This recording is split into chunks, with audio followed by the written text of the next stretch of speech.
সবাইকে ঈদের শুভেচ্ছা জানাচ্ছি। ঈদ মোবারক। আজকে সারাদিন আমি কি রান্না করলাম সেটাই আপনাদের সঙ্গে শেয়ার করব। প্রথমে আমি সকালে ঘুম থেকে উঠে হাত মুখ ধুয়ে দুধ বের করে প্রথমে আমি সিমাই রান্না করব। তার জন্য 3 পোয়া দুধ আমি জাল দিয়ে নিয়েছি। তারপর তেজপাতা দিয়ে ছোট এলাচ আর দারুচিনি দিয়ে আমি প্রথমে জাল দিয়ে নেব। দুধটা আমি সুন্দর করে জাল দিয়ে নিয়েছি। আমি কিন্তু লাস্তা সিমাই রান্না করব। এবার আমি চিনি দিয়ে দেব। চিনি দিয়ে কিন্তু সুন্দর করে নেড়ে নিতে হবে, চিনিটা যাতে গলে যায় সেভাবে অনেকক্ষণ ধরে আমি কিন্তু দুধ আর চিনি সুন্দর করে রান্না করে নেব। এদিকে আমি একটা বাটি নিয়ে নেব। বাটিতে আমি আটা দিয়ে, গমের আটা দিয়ে কিন্তু লুচি বানাবো। সেই লুচির বানানোর জন্য আটাটা মেখে নেব, সেজন্য নিয়ে নিচ্ছি। প্রথমে কিন্তু আমি লবণ দেব, তারপর তেল দিয়ে সুন্দর করে মেখে নেব। এটা কিন্তু মাখানোর মধ্যেই সব কিছু, তাই আমি অনেক সুন্দর করে মেখে নেব। অনেকক্ষণ আমি সুন্দর করে দেখেন মেখে নিয়েছি। এভাবে মুঠ করে দেখব, যে এরকম মুঠ হলে বুঝবো যে হ্যাঁ আমাদের আটা মাখানো হয়ে গেছে। তারপর আমি পানি দিয়ে দেব। পানি দিয়ে কিন্তু সুন্দর করে আটাটা ভালো করে মেখে নেব, আর লুচিটা ভালো হবে সেজন্য। আটাটা মাখানো আমাদের হয়ে গেছে। দেখুন এখন আমি এটা রেস্টে রেখে দেব। এদিকে দেখব সিমাইয়ের কি অবস্থা। দেখেন সিমাইয়ের দুধটা আমি সুন্দর করে নেড়ে চেড়ে নিচ্ছি আর মশলাগুলো উঠায় ফেলে দিচ্ছি, তাহলে ভালো হবে, দেখতে সুন্দর লাগবে সেজন্য। এবার একটা বাটিতে আমি দুধটা ঢেলে নেব।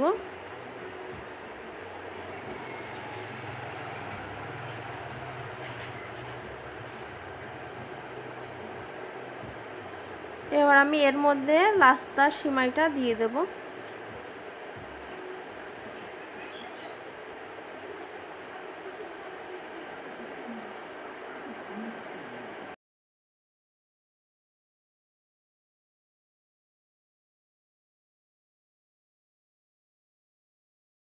লাস্তা সিমাইটা আমি দিয়ে দিয়েছি। এভাবে আমি এখন রেখে দেব। এটা আমাদের রেডি হয়ে গেছে।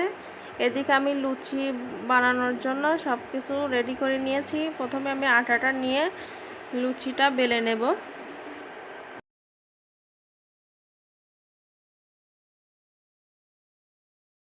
যে দেখেন আমি রুটির মতো করে নিয়েছি। এবার আমি ছুরি দিয়ে কেটে নেব।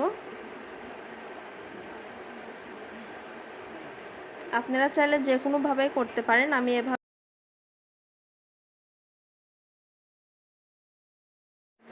আপনাদের সুবিধার জন্য আমি আরেকটা করে দেখাচ্ছি। দেখেন এবার কেটে নেব।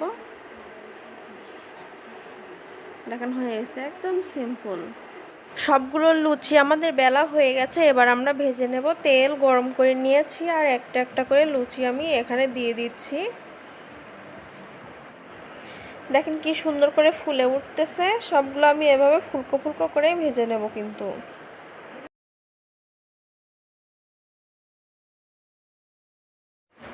দেখেন সবগুলোই কিন্তু আমি সুন্দর করে একদম ভেজে নিয়েছি।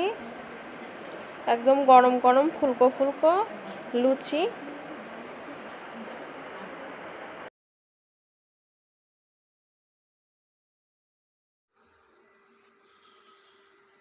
লুচি ভাজা শেষ করে এদিকে আমার ছেলেকে রেডি করার জন্য আমি রুমে চলে আসছি, তাকে রেডি করছি। দেখেন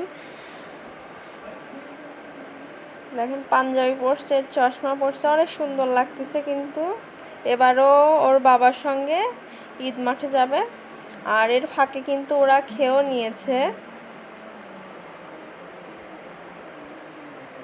এখন ওরা ঈদ মাঠে যাওয়ার জন্য একদম প্রস্তুত হয়ে গেছে। ওর বাবা ওকে ঈদ বোনাস দিছে, কিন্তু আমি দিতে পারি নাই। এখন আমাকে টাটা দিচ্ছে একটা উম্মা দিয়ে, তারপরে চলে যাচ্ছে ঈদের মাঠে। এখানে দেখেন ঈদের মাঠে চলে আসছে সবার আগে। সকালে গেছে তো, সবার আগে ঈদ মাঠে পৌঁছে গেছে।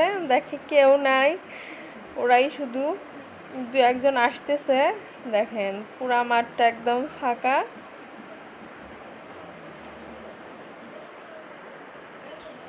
তো ও শুধু বলতেছে বাবা নামাজ কখন পড়াবে, নামাজ কখন পড়বো। ও আবার আমার যারা মারা গেছে তাদের জন্য দোয়া করার খুব ইচ্ছা, ও শুধু দোয়া করতে চায়। তো এখন ওই যে দাঁড়ায় আছে চুপচাপ যে কখন নামাজ পড়বো। অনেক সুন্দর করে কিন্তু সাজুগুজু করে গেছে, কিন্তু ঈদ মাঠে যায় দেখেন একদম সব সাজুগুজু এলোমেলো হয়ে গেছে। শেষ পর্যন্ত বসার জায়গা পাইছে, ওরা বসে পড়ছে দেখেন নামাজ পড়ার জন্য।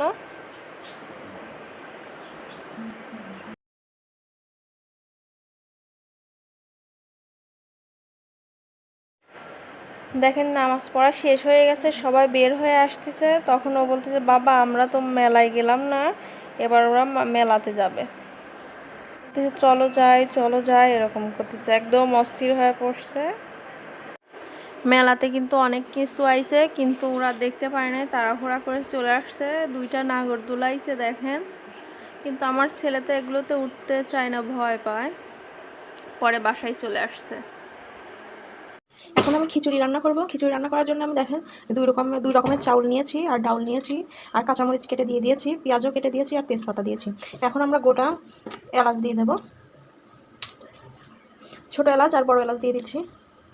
স্বাদটা ভালো আসার জন্য গোলমরিচ আর লবঙ্গ দিয়ে দিচ্ছি, জিরা বাটা দিয়ে দিচ্ছি, আদা বাটা দিয়ে দিচ্ছি, রসুন বাটা দিয়ে দিচ্ছি, লবণ দিয়ে দিচ্ছি, হলুদের গুঁড়া দিয়ে দিচ্ছি, লাল মরিচের গুঁড়া দিয়ে দিচ্ছি। এবার আমি তেল দিয়ে মেখে নেব। এবার আমি মেখে নিচ্ছি। এটা আমি রাইস কুকারে রান্না করব, শুধু মাখিয়ে বসিয়ে দেবো।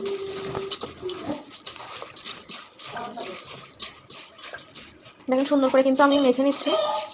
গ্রামের বাড়িতে কিন্তু অনেক বড় পাতিলে রান্না করা হয়, কারণ ছিন্নি দেওয়া হয় সেই জন্য। আর এখন তো আমরা বাড়িতে যাই নাই, গ্রামের বাড়িতে সবাই আছে, 3 জনের জন্য যা হয় সেইটুকুই রান্না করতেছি। আর সেরকম আমাদের আত্মীয় স্বজনও নাই, সবাই ছুটিতে বাসায় চলে গেছে দেশের বাড়িতে। এবার আমি পানি দিয়ে দিচ্ছি। দেখেন পানি দিয়ে দিয়েছি, আর একটু দিয়ে দেবো। এবার একটু সরিষার তেল দিয়ে দিচ্ছি উপর দিয়ে। রাইস কুকারে বসিয়ে দিয়েছি, এবার ঢাকনা দেবো। দেখেন আমি কিন্তু অনেকবার দেখে নেড়ে ছেড়ে তারপর আবার ঢাকনা দিয়ে রেখে দিয়েছিলাম। এখন প্রায় হওয়ার দিকে।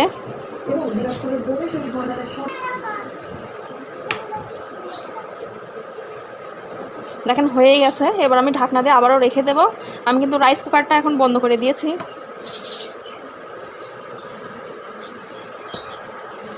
আর চাউলটাও কিন্তু আমাদের দেখেন ফুটে গেছে।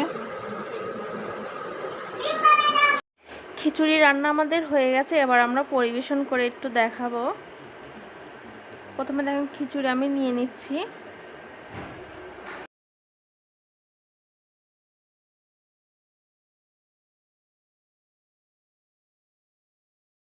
এবার সালাদ হিসাবে কিন্তু টমেটো আর আমি হচ্ছে শসা রেখেছি। প্রথমে টমেটো দিয়ে দিলাম, এরপরে আমি শসা দিয়ে দিচ্ছি। আর আমি গরুর মাংস রান্না করেছিলাম, সেই গরুর মাংস এখন আমি দিয়ে দিচ্ছি। এটা কিন্তু আমার ছেলের বাবার জন্য বাড়তিছি, তাকেই খেতে দেব, সেজন্য। আপনাদের ভাইয়ার জন্য বাড়তিছি, যদি বুঝতে অসুবিধা হয় সেজন্য বলে নিলাম। ভিডিওটা করলাম, আশা করি আপনাদের ভালো লাগবে।